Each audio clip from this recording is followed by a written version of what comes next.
Merci. Alors, Salvatore? Alors effectivement, Michel a précisé que voilà, les deux salles commencent à se vider puisqu'il y a des trains, des avions. Je voulais déjà commencer à remercier j'allais dire mon ami, mais oui, puisqu'on se connaît depuis longtemps en fait. La première fois qu'on s'est vu, je devais avoir 8 ans, donc ça fait très longtemps.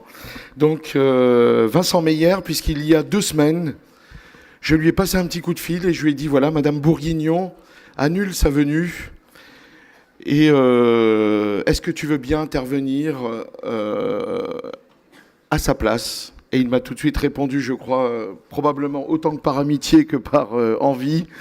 Il m'a tout de suite dit, je viendrai, il n'y a pas de souci, mais il a préparé ça beaucoup plus rapidement que tous les autres intervenants. J'aimerais qu'on l'applaudisse pour ça.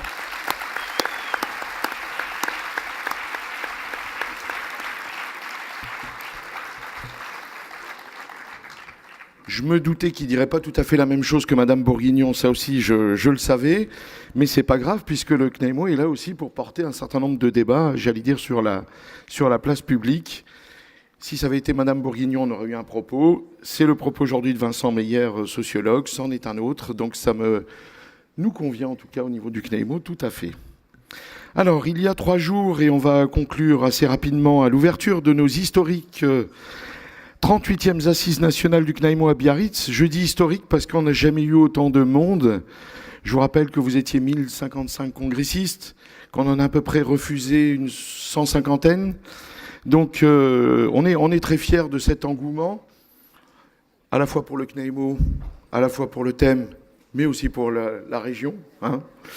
Je vous indiquais que le CNAIMO prenait résolument le parti d'interroger les notions de parcours, de projet, de stabilité, non pas dans l'absolu, je l'avais dit en ouverture, mais à la lumière des travaux engagés sur les besoins fondamentaux des enfants, de la réalité des pratiques et du regard des personnes accompagnées. Dès lors, le CNAIMO, en tant qu'organisateur et acteur de débat, ce que je viens de dire il y a quelques secondes, ayant un rôle fort à jouer, à souhaiter, à travers cette nouvelle disposition, porter la réflexion au plus haut point, puisque cette dernière amène de fait un changement dans les postures et pratiques professionnelles. Les réflexions de qualité menées durant ces 3 jours autour du projet pour l'enfant sont venues réaffirmer. Je suis désolé, je manque un petit peu de voix. Il y a une soirée festive qui est passée par là, comme tous les ans. Sont venus réaffirmer l'importance du sens à donner dans nos actions que nous portons quotidiennement.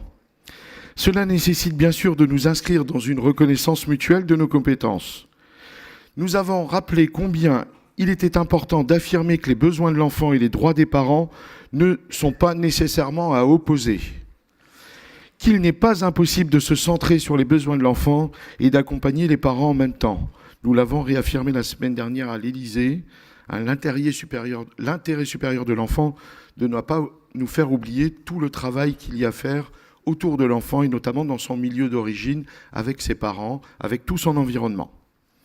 Entrevoir le PPE nous a invités à parler des besoins fondamentaux dont ces derniers devraient alors renvoyer à une responsabilité collective qui peut répondre aux besoins fondamentaux.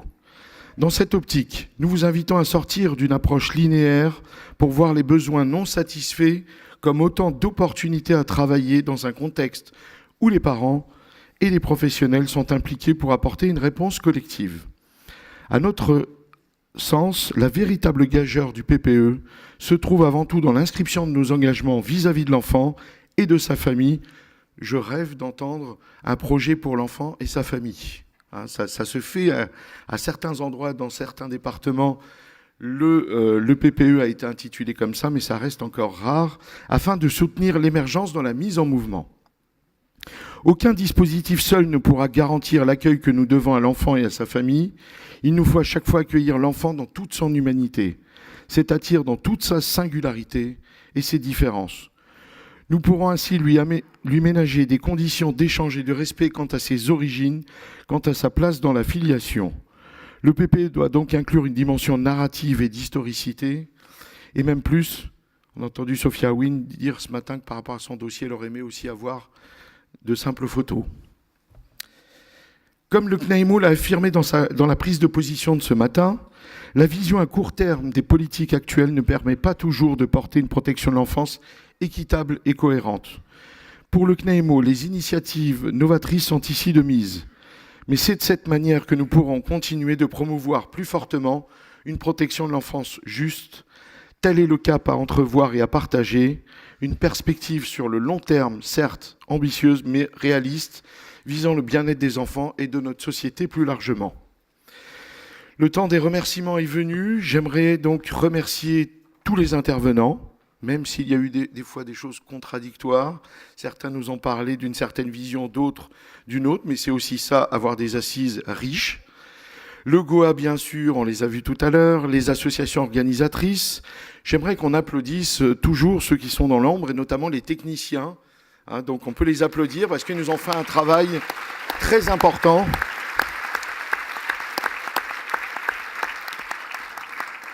La ville de Biarritz, qui a été très assidue, qui a été présente depuis 3 jours par sa maire adjointe, j'aimerais qu'on l'applaudisse aussi, c'est assez rare pour le souligner.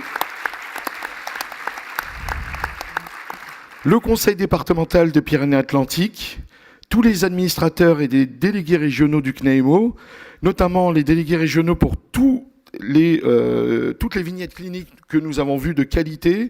Et j'aimerais associer aussi ATD Carman de Normandie, qui s'associe à une des vignettes cliniques. Je voudrais qu'on les applaudisse très fort. C'était pas facile pour les uns et les autres.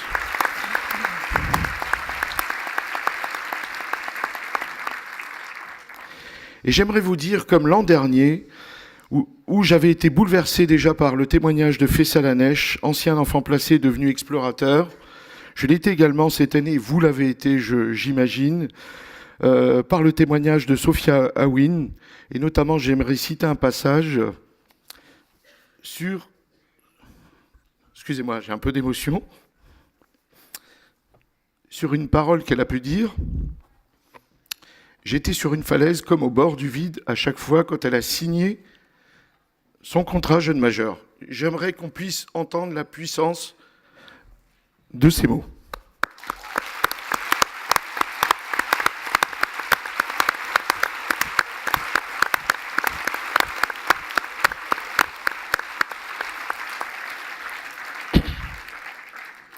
Je souhaiterais pour finir remercier Michel Billet, notre fidèle fil rouge, qui nous accompagne depuis des années, pour la qualité de son animation.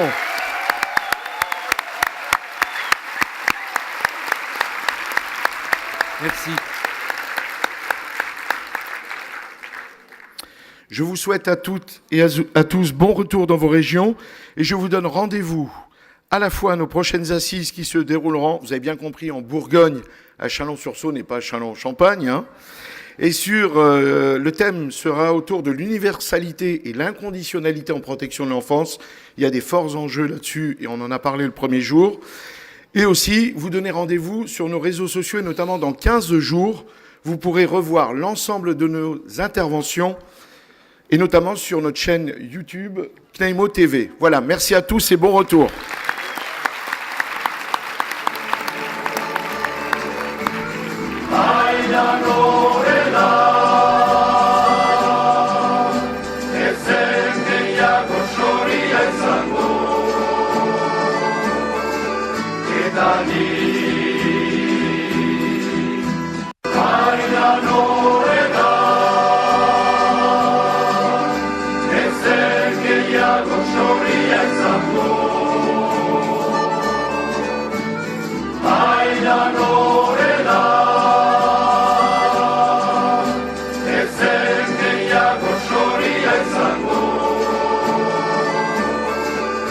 Dani